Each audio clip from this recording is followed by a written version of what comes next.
Some of Jesus' first followers were fishermen. Then one day Jesus, who they already knew and respected, came and said to them, "Come follow me, and I will make you fishers of men."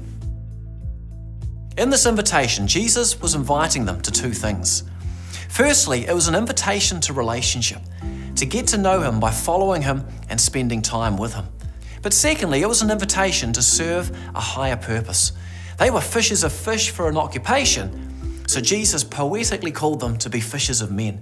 If they chose to follow Jesus, their chief job was going to be making a difference in the lives of people.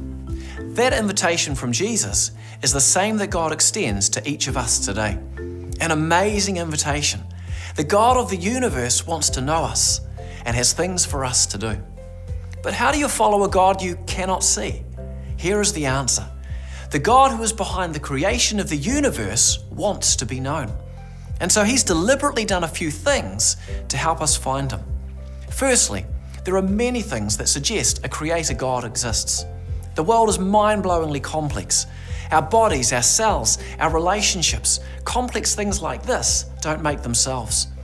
And all across the world, the miracles of life are causing people to look up and consider God. But secondly, God has also made himself discoverable within the creation. How? He's revealed himself through history, so we can know what he is like. Primarily through the Jewish heritage, choosing Abraham, then choosing Israel despite their imperfections, and finally coming in Jesus. All is recorded in the Bible. When you and I turn to follow Christ, what we're doing is giving God a chance to be part of our lives. And while we can't see him physically, we can know he exists from the creation and what he is like from the Bible. And then with a step of faith, we can begin to know his reality experientially in our hearts. For me, when I was 11, my mum became a Christian, and she changed. She'd been going to church for years, but it wasn't until then that she really got what it was all supposed to be about. And it was like sunshine came into her eyes. I instantly knew that I needed whatever it was that she had. And so I prayed to this God I couldn't see, and I put my faith in him, and I changed on the inside. You see, I considered everyone else to be better than me, and myself not even worthy to talk with some of the other kids in my class. Yet when I put faith in God because of what Jesus has done, stuff started changing. And it wasn't me doing it. For example, I started talking with the kids I'd previously not considered myself worthy to talk with, and I felt different.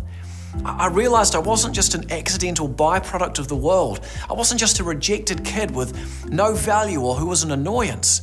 I was created and loved by God, the creator of all things, and this was real enough to change the direction of my life. So in summary, how can you know a God you can't see?